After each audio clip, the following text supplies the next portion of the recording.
Your zip code dictates exactly when you will die, and your genetics are powerless to stop it. We've all been sold a comforting lie that your health is written in your DNA, and your address is just background noise. It's not. The belief that your health is pre-programmed by your genes is a dangerous medical myth, and it makes you passive. It convinces you to accept toxic air, chronic stress, and food deserts as unchangeable factors of life, instead of recognizing them for what they really are. Geographic choices made for you that you can still take back. And if you keep ignoring this, you're not just losing a few years, you're handing your future over to a geographical lottery that does not care about your potential and forcing the people who love you to grieve a future you were built to have. I'm a family medicine doctor, but before the white coat, I was a kid in Long Beach watching this exact thing happen to the people I loved. So I'm not talking theory, I'm talking about what I grew up inside of. But first, let me show you something most doctors won't say out loud on camera. Hit subscribe. If your health is something you take seriously, that's it.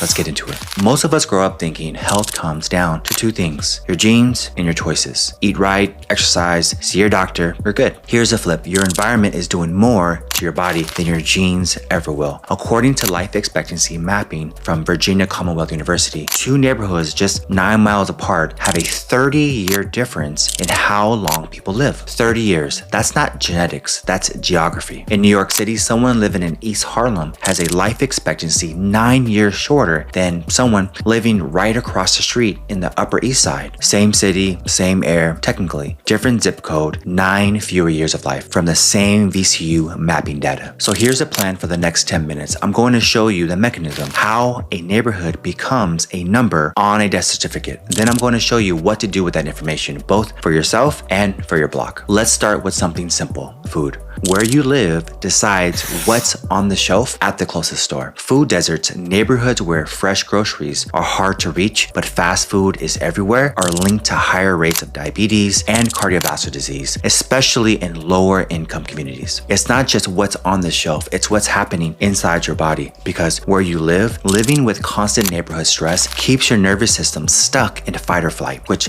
drives up oxidative stress and throws off your metabolism over time. A 2024 study out of Vanderbilt University traced this in the blood. They found over 100 chemical markers tied to neighborhood stress, and those markers explain more than 60% of why poor neighborhoods see more early death. That's not a metaphor, that's your blood keeping score. So when somebody says just eat healthier, that advice assumes a grocery store exists nearby. It assumes you're not always fighting cortisol from a neighborhood that never lets your body relax. But here's where it gets even more personal, because I didn't read this in a textbook first. I lived it. Growing up in Long Beach, I watched aunties manage diabetes with the closest fresh produce a bus ride away. I watched uncles ignore chest pain because missing a work shift to see a doctor meant missing rent and not providing for their family. Nobody in my neighborhood was lazy. Nobody was careless. They were making good decisions inside a system that was stacked against them before they even woke up that morning. That's the part people miss. It's not a willpower problem. It's a zip code problem wearing a willpower costume.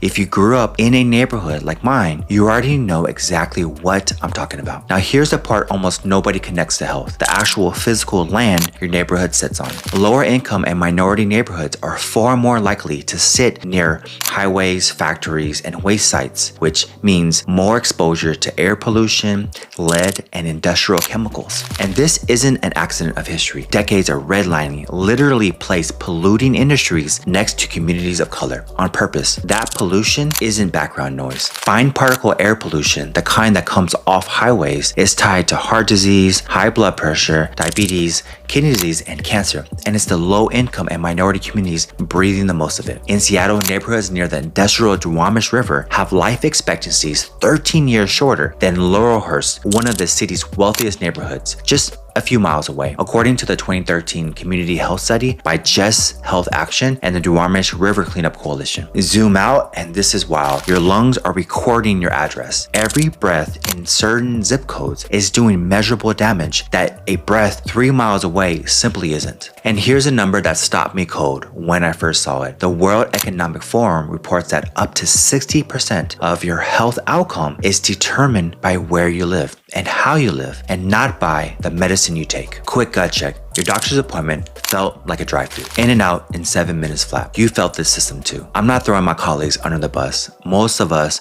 want more time. The system isn't built for it. If your doctor only gives you 7 minutes, ask them this: what in my neighborhood is working against me? Wash their face. Most have never been asked that. If this is making sense so far, drop a comment with your zip code's biggest health obstacle, whether it's food, safety, pollution, doctor access, whatever it is. I read every single one, and it helps me make the next video hit exactly what you're dealing with. So now you've got worse food, more pollution, more stress. Here's a final piece that turns risk into death: access to care itself. Low-income neighborhoods frequently have far fewer primary care doctors, pharmacies, and urgent care clinics, which means people delay care until a condition becomes severe. A treatable problem like high blood pressure doesn't go away because you didn't get checked. It goes quiet and then shows up as a stroke. This is exactly why so many people in our communities end up in the ER for something that should have been caught in a preventative screening 2 years ago. Medicine is incredible at fixing problems once we find them, but if the system never gives you the appointment in the first place, the best treatment in the world doesn't matter. So does that mean your zip code is your destiny? No. And this next part is the reason I made this video. Here's what you can control starting today. 1. Build a prevention schedule, not a reaction plan. Get your blood pressure, your A1C, your cholesterol, and age-appropriate cancer screenings checked before anything hurts. Most of these are free at community clinics and health fairs. Catching a number early is the cheapest medicine that exists. 2.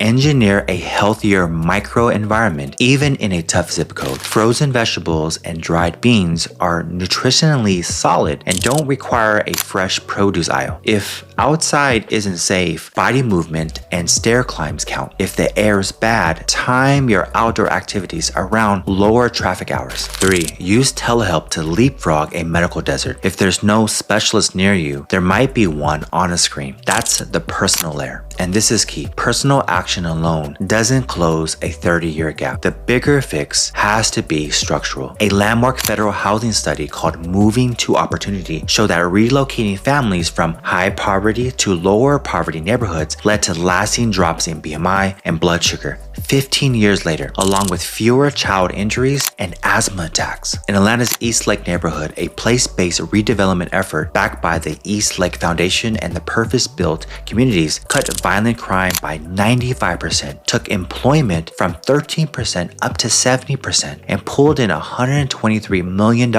in investment by fixing the neighborhood, not just the individuals in it. That's the real prescription. Screen for food insecurity and housing instability in the clinic. Fund grocery stores in real food deserts. Enforce pollution limits where families actually live. Medicine treats the patient in front of me. Public health treats the whole block. So here's what I want you to take away with. 1. Your zip code shapes your food, your stress, your air, and access to care. And those 4 things shape how long you live. 2, this is not a willpower problem. It's an exposure problem. 3, you can build a protective bubble around yourself today, and you can push for the bigger fixes that close the gap for everyone, not just yourself. I didn't go to medical school to gatekeep. I went so I could bring it back to the block. If this opens your eyes even a little, join me and thousands of others who are building healthier communities, one video at a time. Subscribe. Drop your zip code story in the comments. I want to hear it. And send this to a family member who needs to hear it